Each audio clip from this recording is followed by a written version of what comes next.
In the unforgiving wilderness of 1847 Arizona Territory, where death lurked behind every rock, and survival meant choosing yourself over strangers, one starving rancher made a choice that defied all reason. He had nothing, no food, no money, no hope. Yet when he found two wounded Apache women left to die by enemy raiders, women who stood taller than most men he had ever known, he did the unthinkable. He saved them. What happened next would change not just his life, but the entire history of two peoples who had been enemies for generations. This is the true story of Samuel Walker, a man who lost everything and gained something no white man had ever been offered before. The morning sun rose blood red over the cracked earth of the Arizona Territory, painting the desert in shades of orange and crimson that seemed to warn of the troubles ahead. Samuel Walker stood at the edge of his property, if one could still call it that, and surveyed the destruction that had become his life. The wooden fence posts leaned at broken angles, knocked down by winds and neglect. The barn roof had collapsed 3 weeks ago, and he had not found the strength or materials to repair it.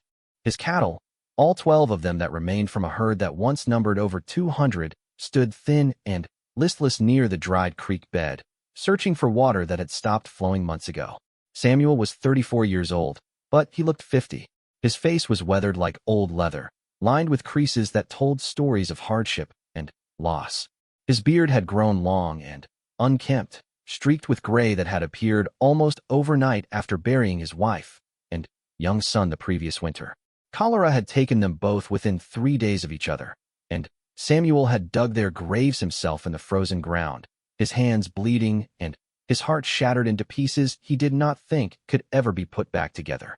He had come to this territory 5 years ago with dreams as big as the endless sky. He had brought his new bride, Margaret, and they had built this ranch together with their own hands. They had cleared the land, constructed the house board by board, and watched their cattle multiply. For 3 years, they had prospered. Then, Margaret had given birth to their son, Thomas, and Samuel had believed his happiness was complete. He had everything a man could want: a loving wife, a healthy child, good land, and a future that stretched out before him full of promise. But the territory was not kind to dreamers. The drought came first, turning the green pastures brown and then gray. The creek that ran through his property, the creek that had been one of the main reasons he had chosen this particular plot of land, slowed to a trickle and then stopped altogether. His cattle began to die, one by one, their bodies too weak to survive without adequate water. He spent his savings buying water from neighboring ranches, but their wells were running low too, and soon no one had any to spare. Then came the winter, harsh and unforgiving. And with the winter came the sickness. Margaret was the first to fall ill, her beautiful face growing pale and drawn.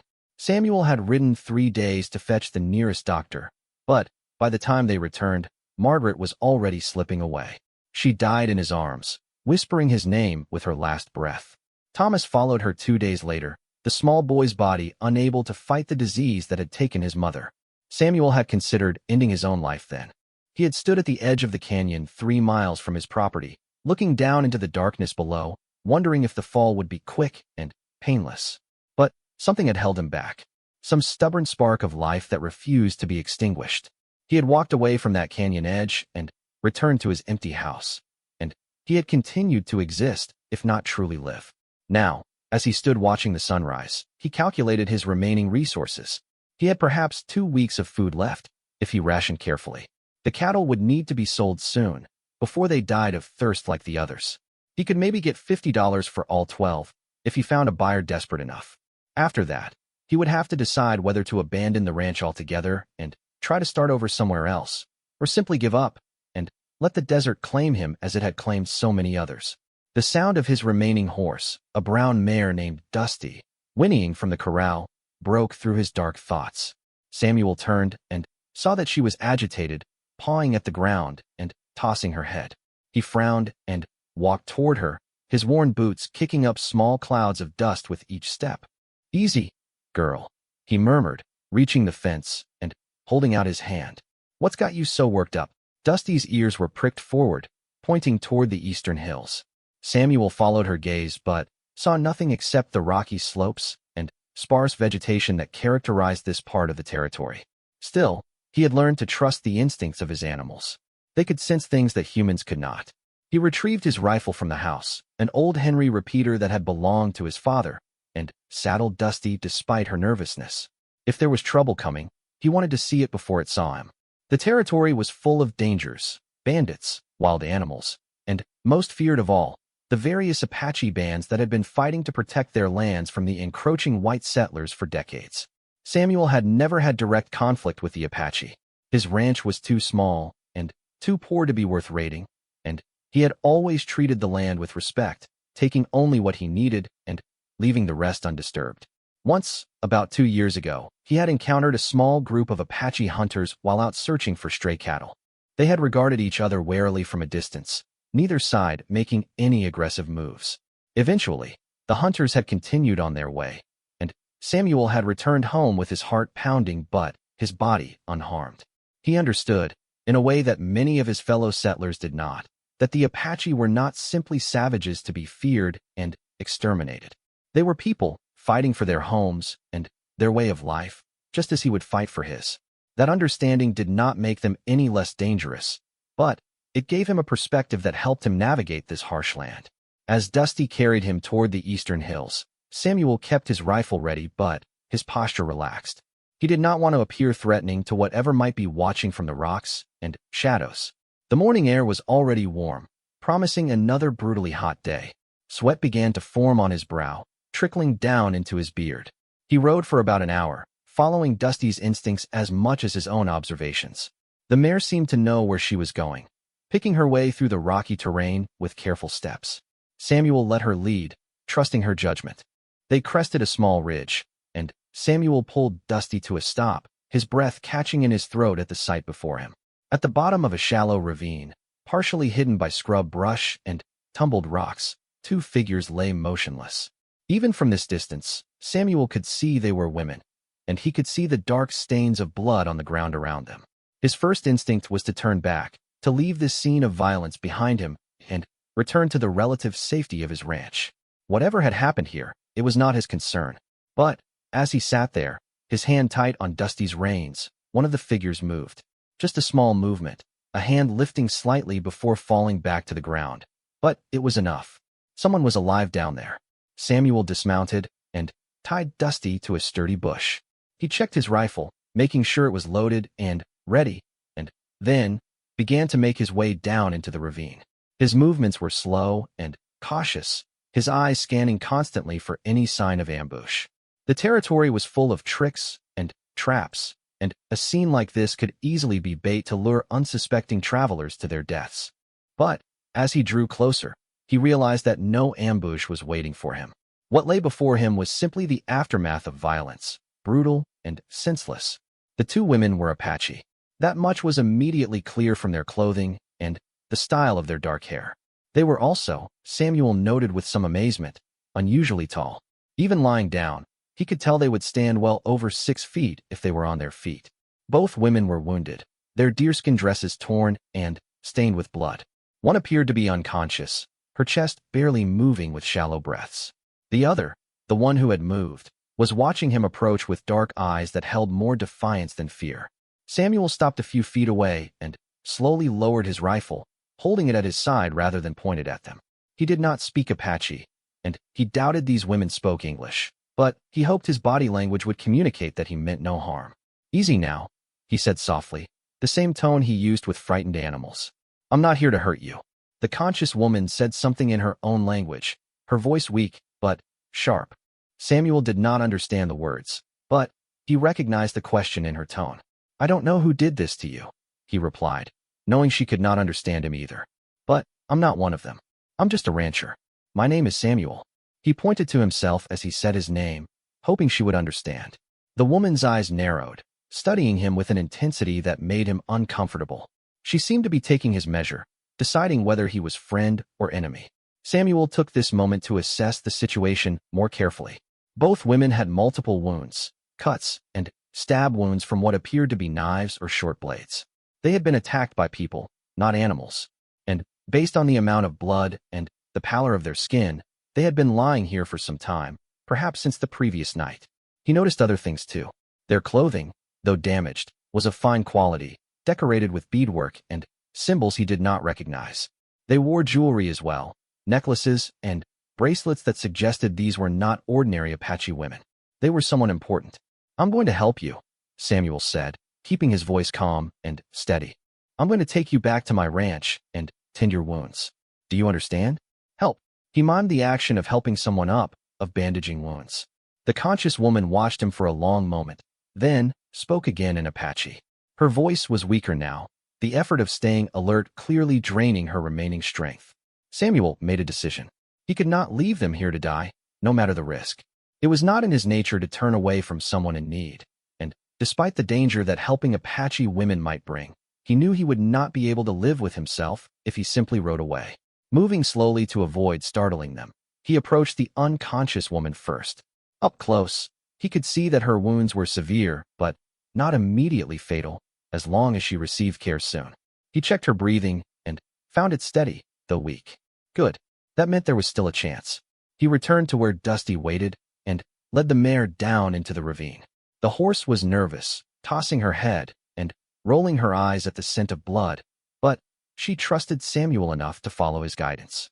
He positioned her next to the unconscious woman and began the difficult task of lifting the tall Apache onto the horse's back.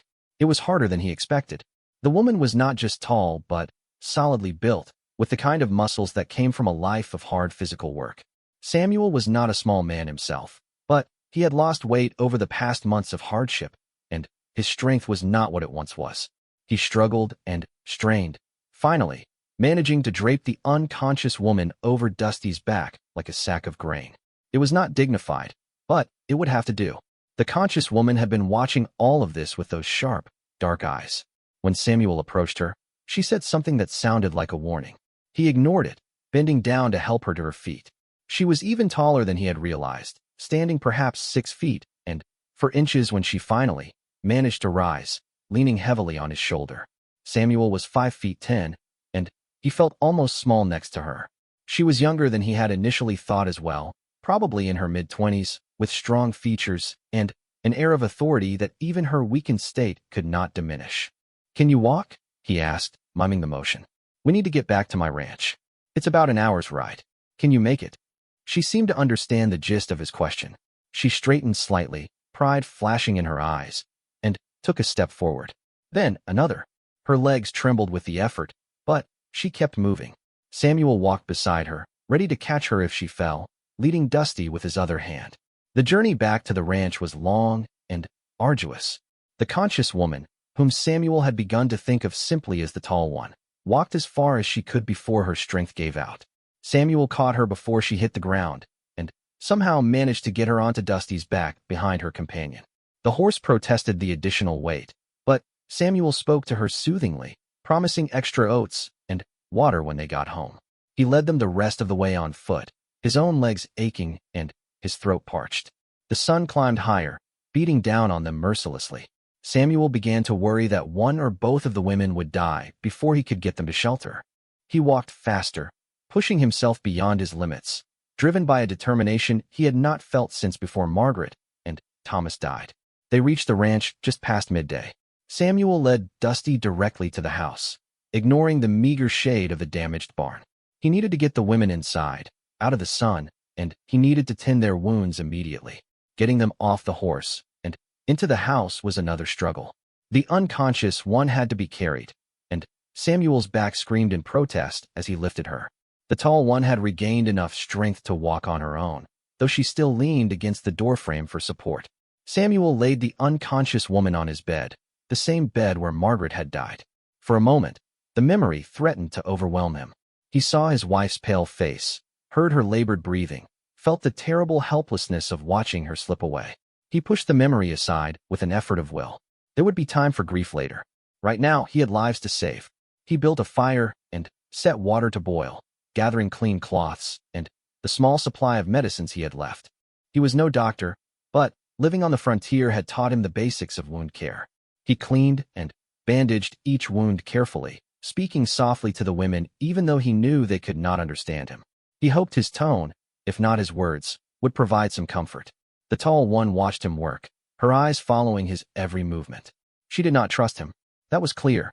But she was also too weak to stop him, and perhaps some part of her recognized that he was trying to help. When Samuel had done everything he could for the unconscious woman, he turned his attention to the tall one. She resisted at first, pulling away when he reached for her wounds. Samuel sat back on his heels and waited, his hands held out in a gesture of peace. "I know you don't trust me," he said quietly. "I probably wouldn't trust me either, if our situations were reversed. But you're hurt, and those wounds will get infected if they're not cleaned. Please, let me help." Something in his voice must have reached her, because after a long moment, she relaxed slightly and allowed him to tend her injuries. Her wounds were less severe than her companions', mostly shallow cuts, and one deeper gash on her arm that required careful stitching. She did not flinch or cry out during the process, her face a mask of stoic endurance. When he was finished, Samuel sat back and took a deep breath. He was exhausted, both physically and emotionally. He looked at the two Apache women in his home, at the blood-stained cloths and the empty medicine bottles, and he wondered what he had gotten himself into. "Are you hungry?" he asked the tall one, miming the act of eating. "I don't have much, but I can make some soup." She studied him for another long moment, then nodded slowly. It was the first real communication they had shared, and Samuel felt a small spark of hope. Maybe, just maybe, this would turn out all right. He went to his meager store of supplies and began to prepare a meal. He had some dried meat, a few vegetables from his struggling garden, and enough flour to make a simple broth. It was not much, but it would provide nourishment. As he cooked, he thought about what he had learned from the wounds he had treated. The women had been attacked by blades, not guns. That suggested Apache enemies rather than white men, who would more likely have used firearms. There were many different Apache bands in the territory, and they did not always get along with each other. Perhaps these women had been caught in some kind of intertribal conflict. But that did not explain why they were alone, wounded, and left for dead in a ravine. Where were their people? Their warriors? Apache women, especially ones who appeared to be of high status, would not typically be traveling without protection. He served the soup in 2 wooden bowls, carrying one to the tall one, and leaving the other beside the bed for when the unconscious woman woke up. The tall one accepted the bowl warily, sniffing its contents before taking a small sip. She must have found it acceptable, because she continued eating, slowly but steadily. Samuel ate his own portion standing by the window, watching the horizon for any sign of trouble. He had saved these women, but, in doing so, he might have brought danger to his own doorstep. If whoever had attacked them came looking to finish the job, they would find them here. And if other Apache came searching for their missing people and found them in a white man's house, they might assume the worst. He pushed those worries aside. Whatever consequences came, he would face them. For now, he had done what he believed was right, and that would have to be enough. The afternoon passed quietly. The unconscious woman, whom the tall one called by a name that sounded like Ayasha, showed no signs of waking, but her breathing remained steady and her color improved slightly. The tall one, who still had not given Samuel her name, slept fitfully on a makeshift bed of blankets on the floor. Samuel kept watch, his rifle within easy reach. He thought about Margaret and Thomas, about the life he had lost, and the uncertain future that lay ahead.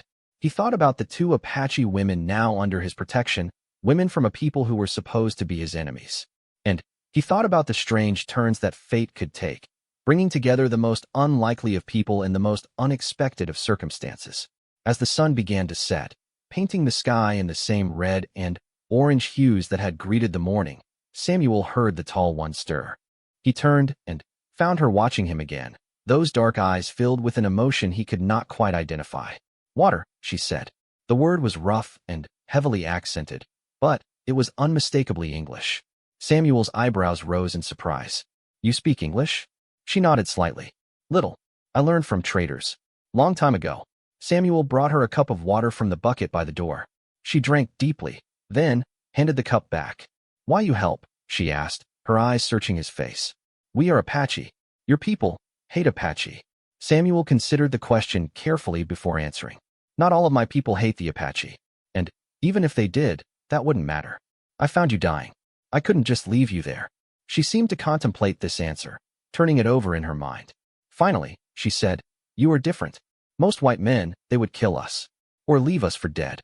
"Well, I'm not most white men," Samuel replied simply. The tall one was quiet for a long moment. Then, She said, "My name is Ayana. It means eternal blossom. She," gesturing toward the bed, "is my sister. Ayasha. It means little one. Though she is not little anymore." Samuel could not help but smile at that. Neither sister was anywhere close to little. "I'm Samuel. Samuel Walker. This is my ranch. Or what's left of it." "Samuel Walker," Ayana repeated, testing the name on her tongue. "You are alone here? No wife? No children?" The question hit Samuel like a physical blow. He turned away, pretending to check on something by the window. "Not anymore," he said quietly. "They died. Last winter." Ayana was silent. When Samuel finally turned back to face her, he saw something that surprised him. Sympathy. Understanding. Despite the vast differences between them, despite the fact that they were supposed to be enemies, she understood his pain. "I am sorry for your loss," she said. "To lose family, there is no greater pain." Samuel nodded, not trusting himself to speak. The moment was interrupted by a soft moan from the bed. Ayasha was waking up. Ayana immediately moved to her sister's side, ignoring the pain of her own wounds. She spoke rapidly in Apache, her voice soft and soothing. Ayasha's eyes opened, unfocused at first, then sharpening as she took in her surroundings. When she saw Samuel, she tried to sit up, her hand reaching for a weapon that was not there. Ayana restrained her, speaking urgently. Samuel held up his hands and stayed where he was, showing that he meant no harm. After a moment, Ayasha relaxed slightly, though her eyes remained wary.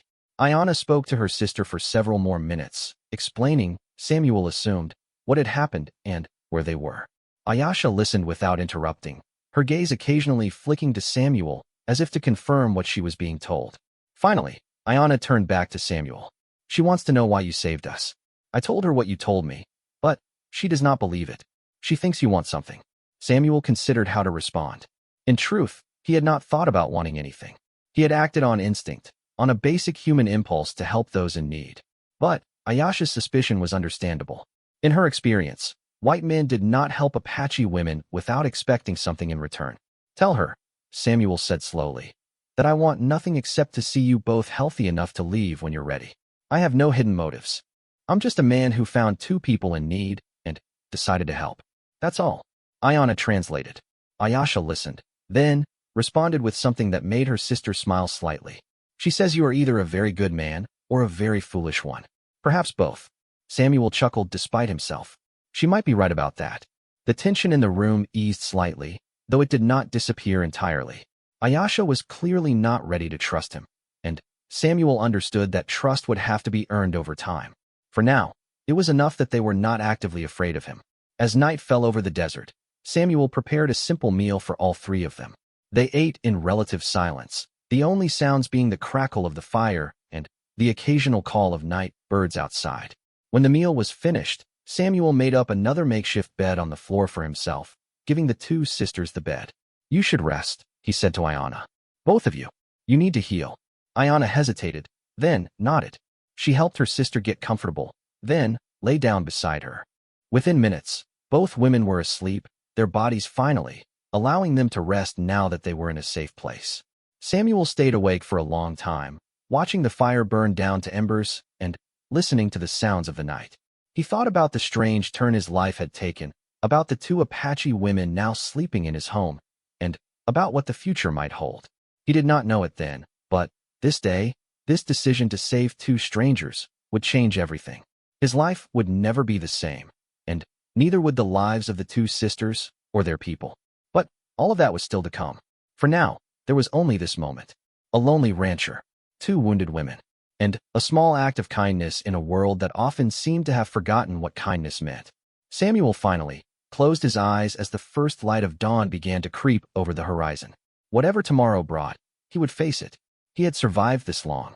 He could survive whatever came next. But, deep down, in a part of his heart he had thought was dead, a small flame of hope had been kindled. For the first time since losing his family, Samuel Walker felt like his life might still have some purpose after all. The story of the destitute rancher and the two giant Apache sisters had only just begun. The days that followed were unlike any Samuel Walker had experienced since coming to the Arizona territory. His small, dilapidated ranch, which had felt like a tomb since the deaths of his wife and son, now hummed with a strange new energy. The presence of the two Apache sisters transformed the empty silence into something almost resembling life again. Ayasha, the younger sister, remained bedridden for the first 3 days, drifting in and out of consciousness as her body fought to heal from her severe wounds. Samuel changed her bandages twice daily, carefully cleaning each injury with boiled water and applying the poultices he had learned to make from his time on the frontier. He had worried about infection, the great killer of wounded men and women in these harsh lands. But Ayasha's body proved remarkably resilient. By the 4th day, the redness around her wounds had begun to fade, and the fever that had gripped her finally broke. Ayana, the elder sister, recovered more quickly. Her wounds had been less severe to begin with, and her constitution seemed almost supernaturally strong. By the 2nd morning, she was up and moving about the cabin, though she walked with a noticeable limp and kept one arm pressed against her bandaged ribs. She watched everything Samuel did with those sharp, intelligent eyes, studying him like he was a puzzle she was trying to solve. Their communication remained limited, but improving. Ayana's English was better than she had initially let on, and each day she seemed to remember more words from her long-ago encounters with traders.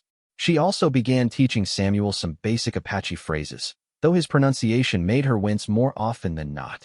"You sound like injured coyote," she told him one evening, her expression somewhere between amusement and despair. Samuel laughed, the sound surprising even himself. He could not remember the last time he had laughed. "Well, I appreciate your honesty." Despite the circumstances that had brought them together, a cautious friendship began to form. Samuel learned that the sisters came from a band of the Chiricahua Apache, led by a chief named Broken Arrow, who was both their father and the leader of their people. This revelation explained the fine quality of their clothing and jewelry, and the air of authority that both women carried despite their current vulnerability. He also learned what had happened to them. They had been part of a hunting party, traveling through territory that their people had used for generations. But the hunting party had been ambushed by warriors from a rival band, the Jicarilla Apache, with whom Broken Arrow's people had been feuding for years. The attack had been swift and brutal. Most of the hunting party had been killed in the initial assault, and the sisters had only survived because they had been gathering water at a nearby stream when the attack began. They had fought their way free, both sisters proving themselves to be formidable warriors despite their wounds. But they had been forced to flee without horses, without supplies, and with injuries that grew more severe with every mile they traveled. They had made it to the ravine where Samuel found them, and there they had collapsed, unable to go any further. "I thought we would die there," Ayana admitted one evening, her voice uncharacteristically soft. "I prayed to the spirits to watch over our people, to let our father know what had happened. I did not pray for rescue. I did not think rescue was possible." Samuel nodded slowly, understanding the weight of what she was saying. In this land, death was never far away, and accepting its inevitability was sometimes the only way to face it with dignity. "How did your horse know where to find us?" Ayasha asked. She had regained enough strength to sit up and participate in conversations, though she still tired easily. Her English was more limited than her sister's, but she was learning quickly, absorbing new words like a sponge absorbing water. Samuel glanced toward the window, where he could see Dusty grazing peacefully in what remained of the corral. "I don't know," he admitted. "She sensed something was wrong and led me to you. Animals can feel things we can't, sometimes." Ayana exchanged a look with her sister, something passing between them that Samuel could not interpret. Then she turned back to him and said, "Our people believe that the spirits guide us through the creatures of the earth. Perhaps the spirits sent your horse to lead you to us." Samuel was not a particularly religious man. He had lost much of his faith when Margaret and Thomas died, unable to reconcile a loving God with the cruelty of taking a mother and child in such a terrible way. But he did not dismiss Ayana's words. There was something about this land, about the vastness of the desert and the ancientness of the mountains, that made room for mysteries and miracles. "Maybe so," he said simply. As the days passed, Samuel found himself sharing more of his own story with the sisters. He told them about Margaret, about her beauty and kindness, and the way her laughter could light up even the darkest day. He told them about Thomas, about his first steps and first words, about the tiny hand that would reach up to grasp Samuel's finger. And he told them about the cholera, about the helpless horror of watching his family slip away, about digging their graves with bleeding hands and a shattered heart. Ayana and Ayasha listened without interrupting, their faces solemn and respectful. When Samuel finished, his voice rough with emotion, Ayana reached out and placed her hand briefly on his arm. "You have known great sorrow," she said. "But you did not let it turn your heart to stone. You still had kindness left to give. That is rare." Samuel looked away, uncomfortable with the praise. "I just did what anyone would do." "No." Ayasha spoke up, her voice firm despite her limited English. "Not anyone. Most people, they look away from suffering. You look toward it." The observation stayed with Samuel long after the conversation ended. He had never thought of himself as particularly brave or noble. He had simply acted on instinct, on a basic human impulse that he could not have ignored even if he had wanted to. But the sister's perspective made him see his actions differently, as a choice rather than just a reflex, as something meaningful rather than merely automatic. By the end of the first week, both sisters were healing well enough to move about freely, though neither was ready for any strenuous activity. Samuel found himself falling into a new routine, one that included caring for his unexpected guests, as well as maintaining what little remained of his ranch. He discovered that the sisters were not content to simply rest and recover. Despite his protests, they insisted on helping with whatever tasks they could manage. Ayana took over the cooking, preparing meals from their limited supplies that were far more flavorful than anything Samuel could produce. She had a gift for combining simple ingredients in ways that created something almost magical, and Samuel found himself looking forward to mealtimes in a way he had not since Margaret died. Ayasha, once she was strong enough, began helping with the animals. She had a natural way with the cattle, calming them with soft words in Apache and gentle touches. Under her care, the thin, listless beasts began to show signs of improvement, their eyes brighter and their movements more energetic. They were sad, Ayasha explained when Samuel commented on the change. "They feel what you feel. When you are sad, they are sad too. I told them things will be better now." Samuel was not entirely sure he believed that cattle could sense human emotions, but he could not argue with the results. Perhaps there was something to the Apache connection with animals that went beyond what he understood. The sisters also taught Samuel things about the land that he had never known despite living there for 5 years. Ayana showed him plants that could be eaten or used for medicine, plants that he had walked past countless times without a second glance. Ayasha taught him better ways to track water in the desert, reading the land, and the behavior of animals to find hidden springs and underground streams. "Your creek will flow again," Ayana told him one afternoon as they walked along the dry bed. "The water is still there underneath. It just needs to be called forth." She showed him how to dig in specific spots, guided by the placement of certain rocks and the types of plants growing nearby. To Samuel's amazement, on the third attempt, they struck water, a small but steady flow that bubbled up from the earth and began to trickle down the creek bed. Samuel stood there, water soaking into his boots, and felt something loosen in his chest. It was not enough water to solve all his problems, but it was a start. It was hope. "How did you know?" he asked, turning to Ayana with wonder in his eyes. She smiled, the expression transforming her strong features into something almost beautiful. "The earth speaks to those who listen. You were too busy fighting it to hear what it was trying to tell you."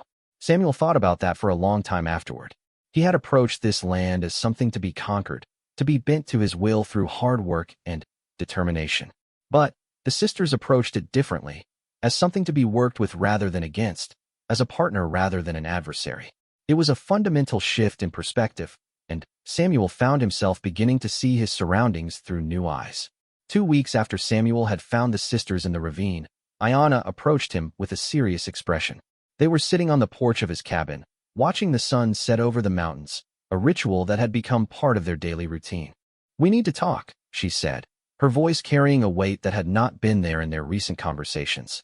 Samuel set down the piece of wood he had been whittling, giving her his full attention. "What's wrong?" "Nothing is wrong. But we must discuss what happens next." She paused, gathering her thoughts. "Ayasha and I are nearly healed. Soon we will be strong enough to travel. We must return to our people." Samuel nodded, though he felt a pang of something that surprised him. He had grown accustomed to having the sisters here, had begun to enjoy their company and their help. The thought of returning to his previous solitude was not as appealing as it would have been 2 weeks ago. "I understand," he said. "You must miss your family, your people." "We do. And they must be told what happened, about the G guerrilla attack, about those we lost." Ayana's jaw tightened with barely suppressed emotion. But there is more. Our father, Chief Broken Arrow, will want to know about you. About what you have done for us. Samuel shifted uncomfortably. I didn't do anything special. Any decent person would have helped. Ayana fixed him with a look that made it clear she disagreed. You do not understand. The relationship between our people and yours is complicated. There is much history, much pain on both sides. For a white man to help Apache women, to take them into his home, and care for them as you have, this is not something that happens. It is unprecedented. I didn't think about any of that, Samuel admitted. I just saw two people who needed help. I know. That is what makes it significant. Ayana took a deep breath. My father is a wise man and a fair leader. But he is also proud, and he has reason to distrust white men. When he learns what you have done, he will want to respond. Apache do not leave debts unpaid. Samuel frowned slightly. I don't want anything in return. I told you that from the beginning. It does not matter what you want. It matters what honor demands. You saved the lives of the chief's daughters. That is not a small thing. It cannot be ignored. There was a long silence as Samuel absorbed this information. He had not thought about consequences when he rescued the sisters. He had not considered what it might mean for his future, for his relationship with the Apache, for anything beyond the immediate need to help. What do you think will happen? He finally asked. Ayana shook her head slowly. I do not know. My father can be unpredictable. He might offer you gifts, protection, alliance. Or he might decide that a white man should not have seen us in such a vulnerable state, and view you as a threat. I cannot predict which way his judgment will fall. Samuel absorbed this sobering assessment. Should I be worried? Perhaps. But I will speak on your behalf, and so will Ayasha. Our words carry weight with our father. I believe we can convince him of your good intentions. She paused, her expression softening slightly. And, truthfully, I think he will see what we see when he meets you. A good man who has known great loss, who acts from kindness rather than calculation. Such men are rare, among your people or ours. The conversation ended there, but its implications lingered in Samuel's mind. He had stumbled into a situation that was far more complex than he had realized, one that could bring either great benefit or great danger, depending on the judgment of a man he had never met. The following days were marked by preparation. The sisters were growing stronger, their wounds healing cleanly, and they began to discuss the logistics of their journey home. Their people's main camp was about 3 days' travel to the north, through territory that could be dangerous, especially for two women traveling alone. Samuel made a decision without really thinking it through, which seemed to be his pattern lately. I'll take you, he said one morning at breakfast. I'll escort you back to your people. Both sisters stared at him with identical expressions of surprise.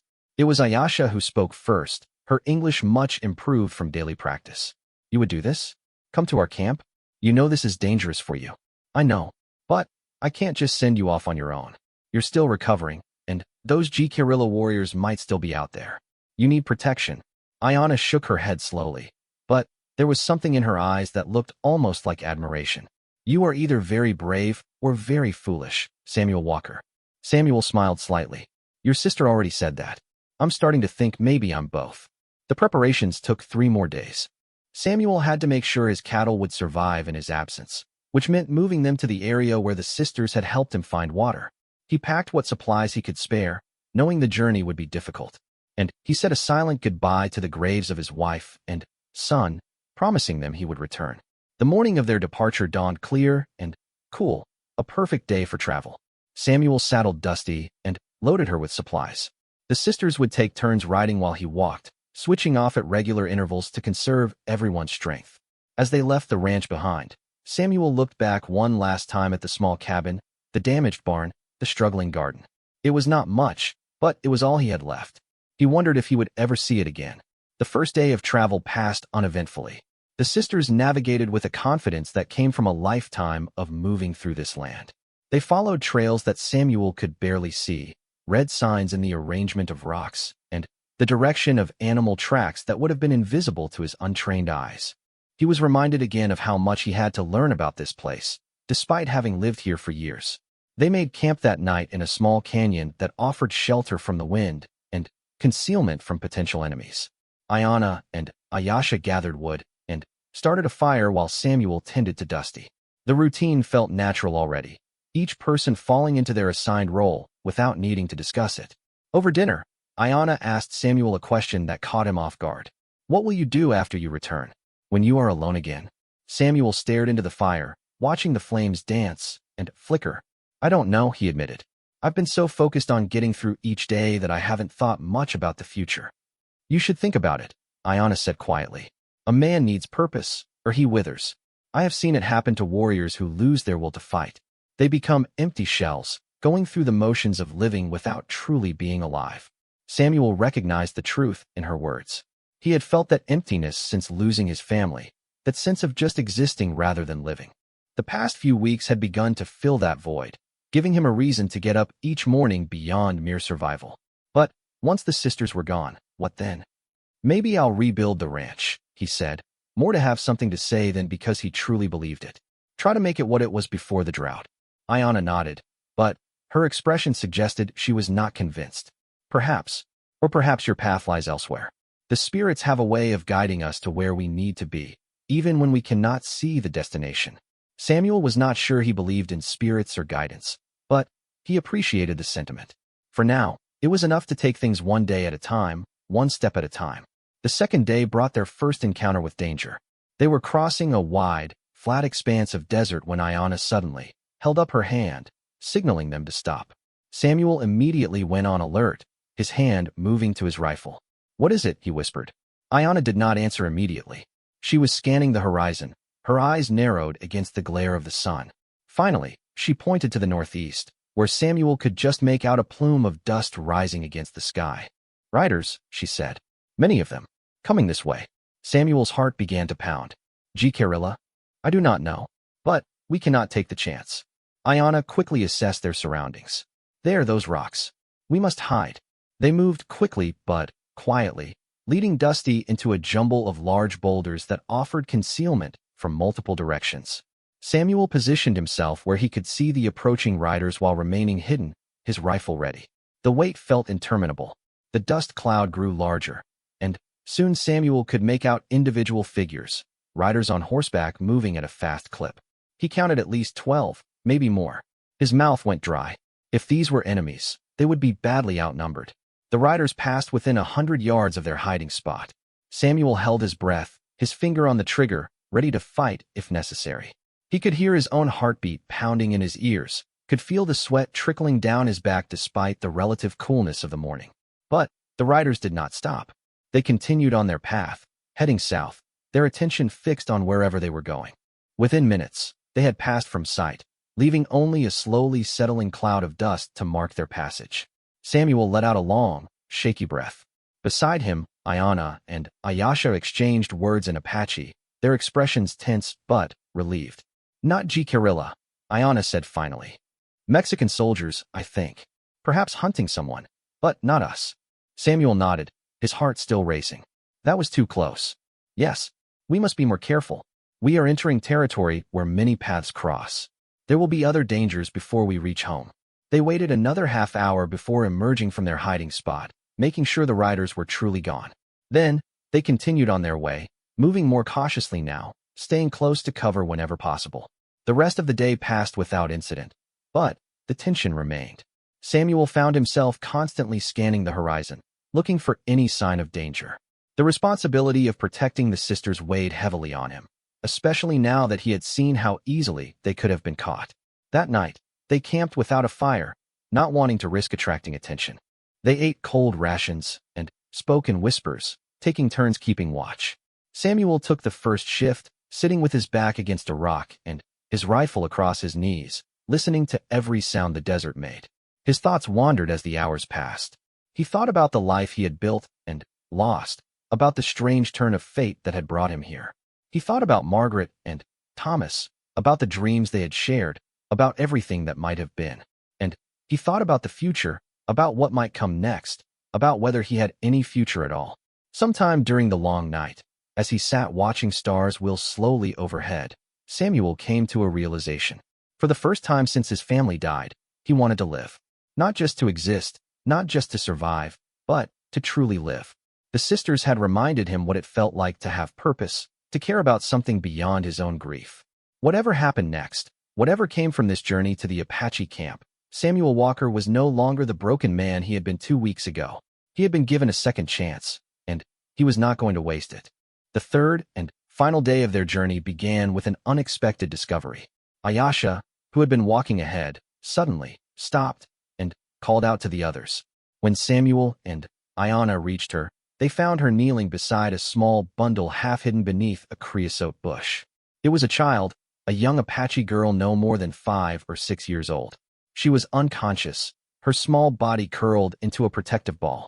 She was thin and dirty, her clothing torn, and when Ayana carefully turned her over, they saw that she was suffering from what appeared to be exhaustion and dehydration. "She is alive," Ayana said, her voice tight with concern. "Barely. We must help her." Samuel immediately retrieved his water flask, and Ayana carefully dribbled small amounts between the child's cracked lips. The girl stirred, her eyes fluttering open briefly before closing again. She mumbled something in Apache that Samuel could not understand. "She asks for her mother," Ayana translated, her expression grieving. "She says they were running from bad men. I think she is from the hunting party. One of the children who survived the attack." Samuel felt a wave of cold anger wash over him. Whatever warriors had attacked the hunting party, they had not even spared the children. What kind of men did such things? "Can we carry her?" he asked. "We must. She will not survive on her own." Ayana gathered the child into her arms, cradling her gently. "She is one of ours. We cannot leave her." They adjusted their pace to accommodate their new charge. Ayana carried the child most of the time, though Ayasha and Samuel took turns when she needed rest.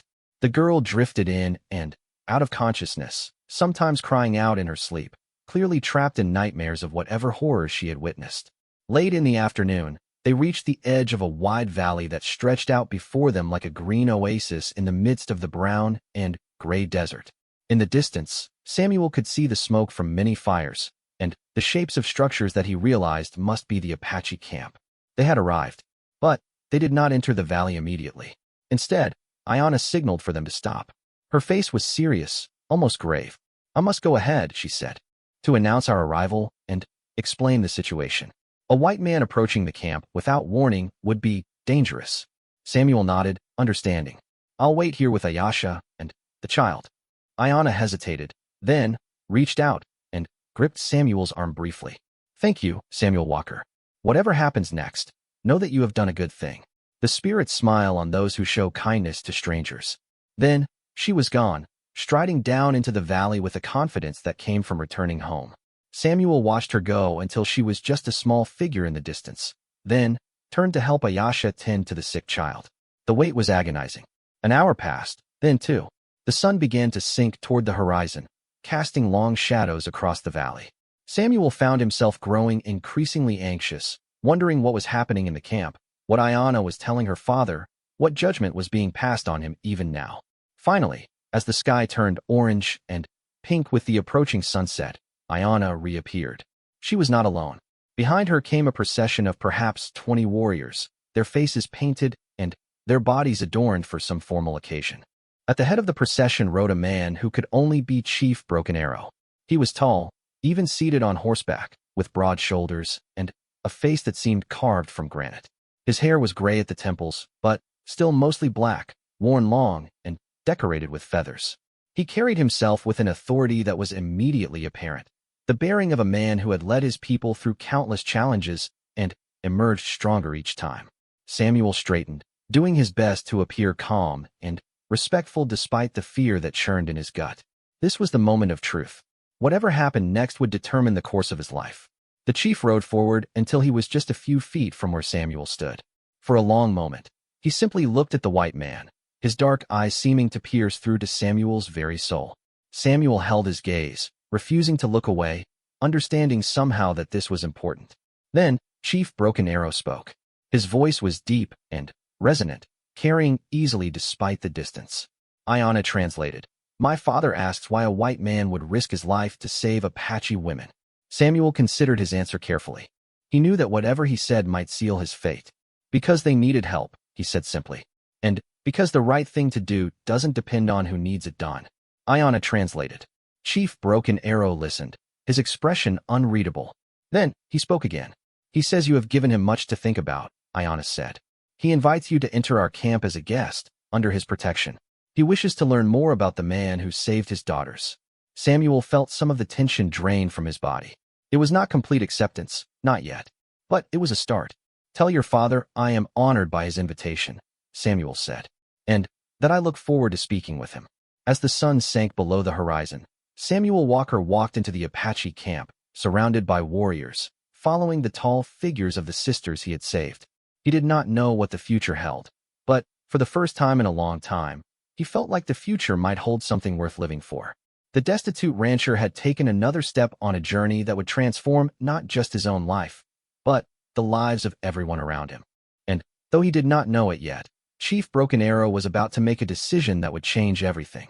The Apache camp was unlike anything Samuel Walker had ever seen. It spread across the valley floor in an organized pattern that seemed chaotic at first glance, but revealed its logic the longer one looked. Wiki-ups and larger structures dotted the landscape, smoke rising from cooking fires, children running and playing between the dwellings, dogs barking at the newcomers. The smell of roasting meat mixed with the sharper scents of leather and wood smoke, creating an atmosphere that was both foreign and strangely welcoming. Samuel walked through this scene surrounded by warriors, intensely aware of the eyes watching him from every direction. Women paused in their work to stare. Children stopped their games to point and whisper. He could feel the weight of their curiosity and suspicion pressing against him like a physical force. Chief Broken Arrow led the procession to a large wiki-up at the center of the camp, clearly the residence of the chief and his family. He dismounted with a grace that belied his years and spoke to Ayanna in rapid Apache. She nodded and turned to Samuel. "You will stay in my father's home as his guest," she said. "It is a great honor. Many of our own people have never been inside." Samuel inclined his head respectfully toward the chief. "I am grateful for his hospitality." Broken Arrow studied him for another long moment, then made a gesture that seemed to indicate approval. He spoke again to Ayanna before entering the wiki-up. "He says you may rest tonight," Ayanna translated. "Tomorrow, there will be a council. The elders will meet to discuss what has happened and what must be done. You will be expected to speak, to tell your story in your own words." Samuel felt a flutter of nervousness at this news, but kept his expression calm. "I understand. I'll be ready." The interior of the chief's wiki-up was surprisingly spacious and comfortable. Woven blankets covered the floor, and the walls were hung with weapons, ceremonial objects, and what appeared to be trophies from past battles. A fire burned in a central pit, its smoke escaping through a hole in the roof. Several women were inside, presumably members of Broken Arrow's family, and they looked at Samuel with undisguised curiosity. Ayanna introduced him to her mother, a dignified woman named Running Deer who must have been beautiful in her youth and still carried herself with remarkable grace. Running Deer examined Samuel with eyes that reminded him forcefully of her daughters, missing nothing, judging everything. She spoke in Apache, and Ayanna translated with a slight smile. "My mother says you are too thin. She will make sure you eat well while you are here." Samuel could not help but smile at this maternal concern. "Tell her I appreciate that very much. It's been a long time since anyone worried about whether I was eating enough." Running Deer seemed pleased by this response, or perhaps by the warmth in Samuel's tone. She nodded decisively and began preparing food, marshalling the other women in the wiki-up to assist. The meal that followed was elaborate by any standard. There was roasted venison, corn cakes, beans cooked with wild onions, and a sweet pudding made from dried berries. Samuel ate until he was genuinely full for the first time in months, and then ate a little more at Running Deer's insistence. Chief Broken Arrow sat across the fire from Samuel throughout the meal, eating sparingly himself while watching his guest with those sharp, assessing eyes. He did not speak directly to Samuel, communicating only through Ayanna, but his attention never wavered. When the meal was finished and the women began clearing away the remains, Broken Arrow finally addressed Samuel directly, with Ayanna translating. "Tell me about your wife and son," the chief said. "My daughters mentioned they died. I wish to know more." Samuel had not expected this request, and for a moment he struggled to find words. The grief that he had carried for so long threatened to well up and overwhelm him. But he forced himself to speak, to share the story of Margaret and Thomas with this stranger who was also, in some strange way, becoming something more than a stranger. He told Broken Arrow about meeting Margaret, about their wedding day, about the dreams they had shared. He told him about building the ranch, about the joy of watching it grow and prosper, about the birth of their son.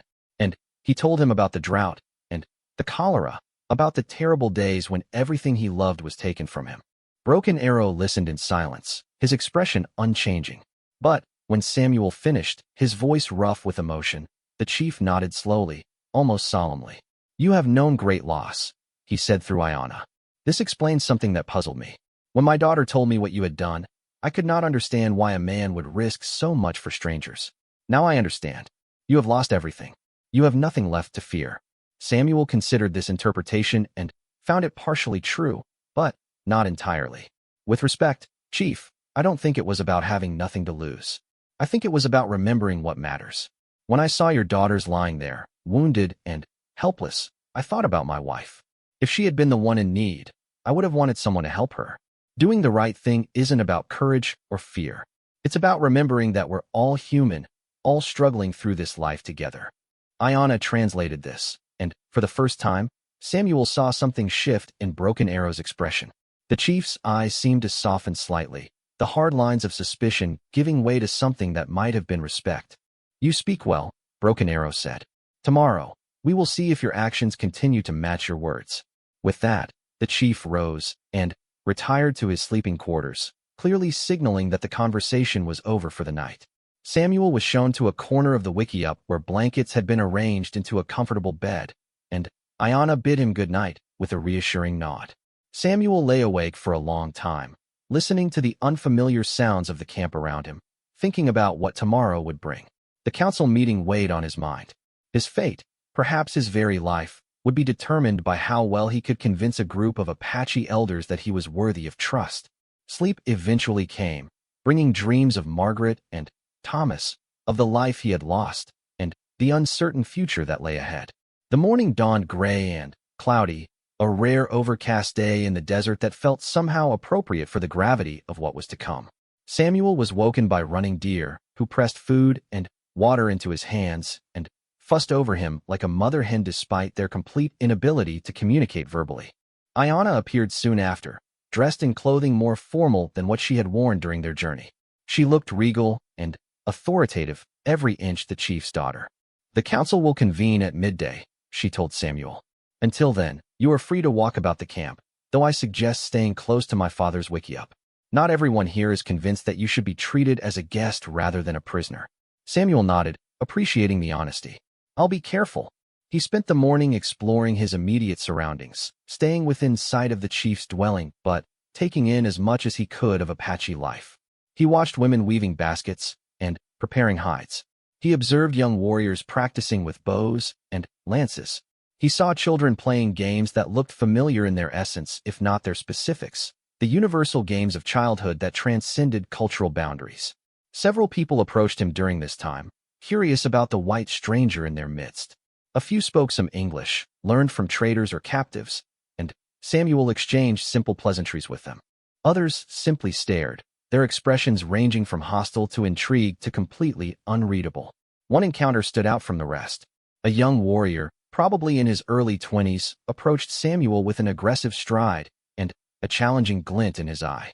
He spoke in Apache, his tone clearly confrontational, and when Samuel did not respond, he switched to heavily accented English. "White man, you think you are welcome here?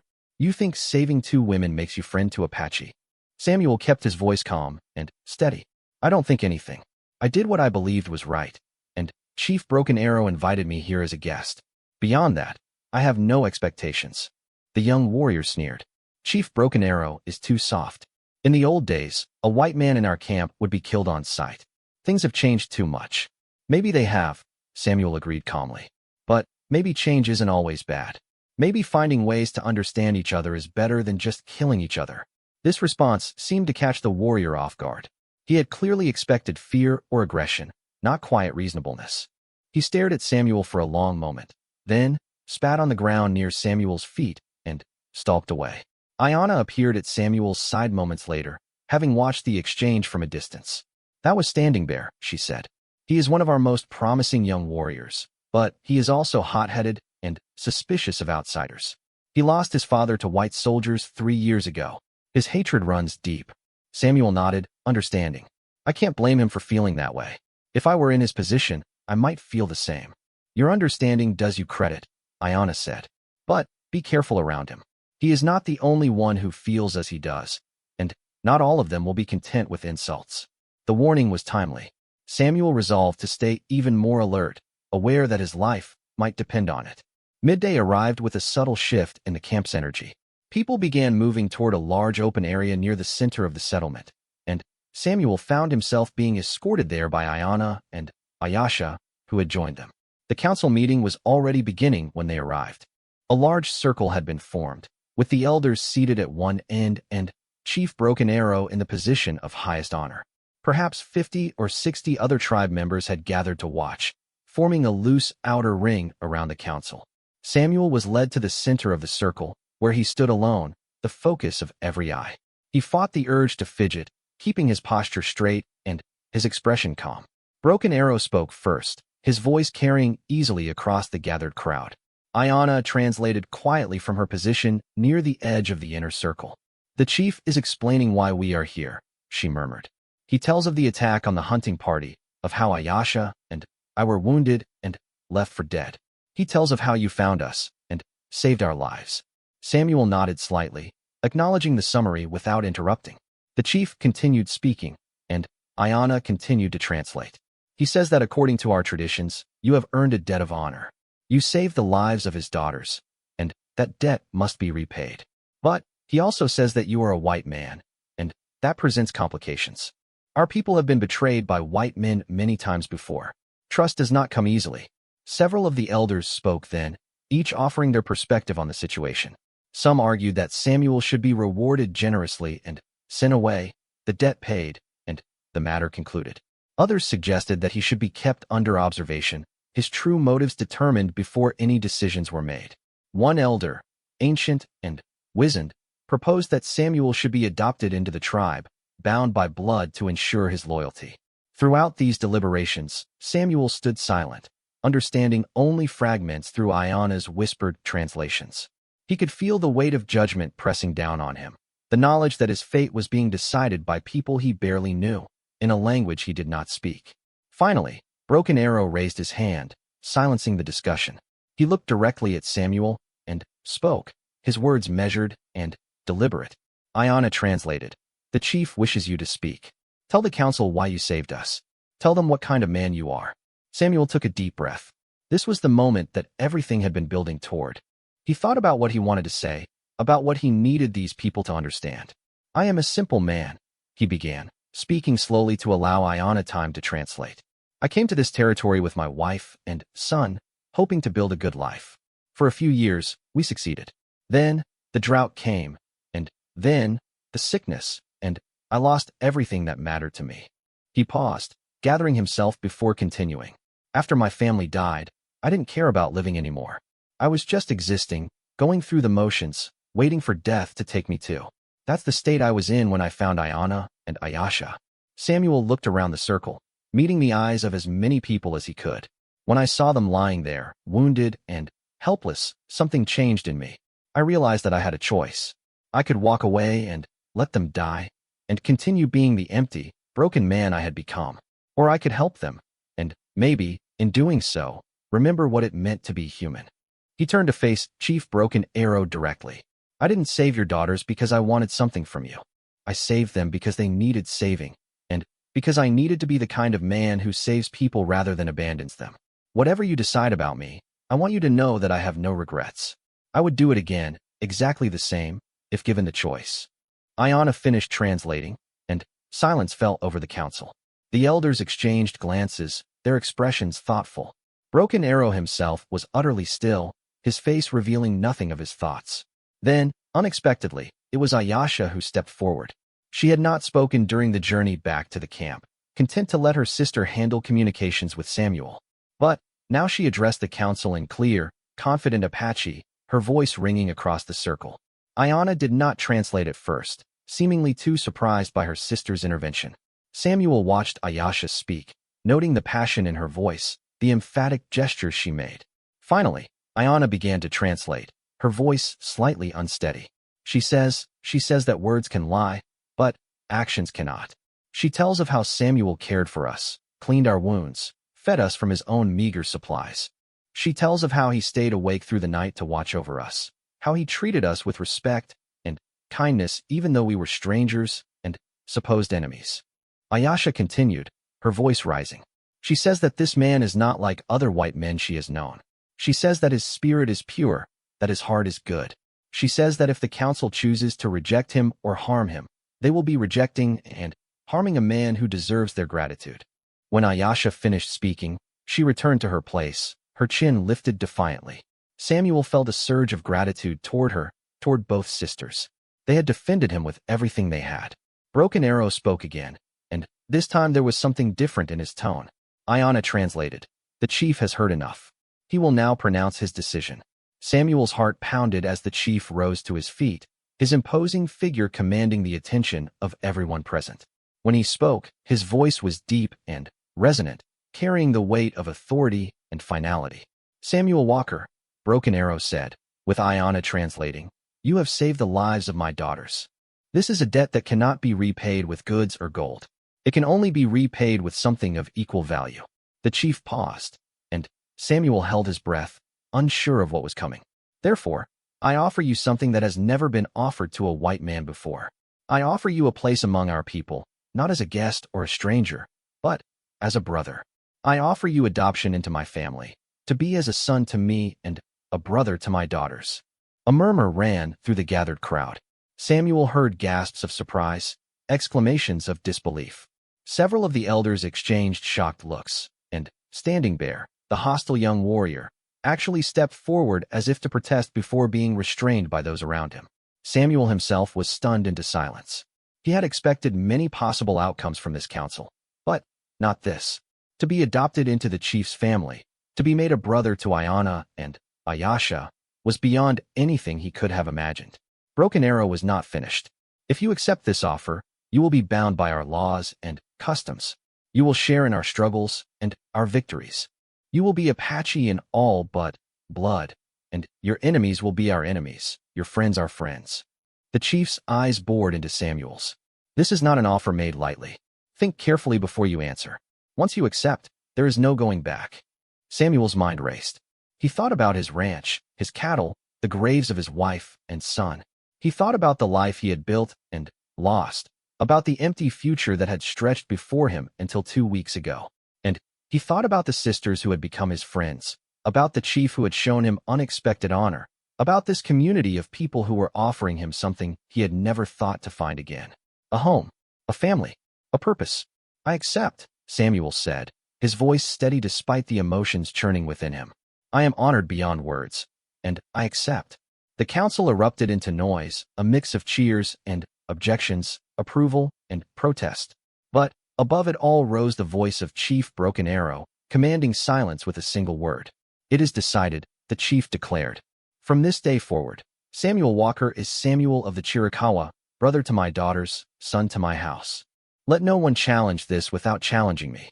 The authority in his voice was absolute.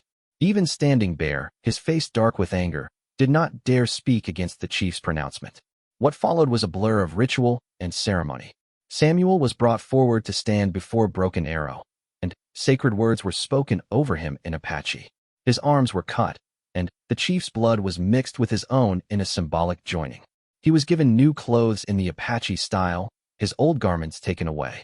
A new name was spoken, one that Samuel would carry alongside his English name, a name that meant walks with courage. By the time the ceremony concluded, the sun had set, and fires had been lit throughout the camp.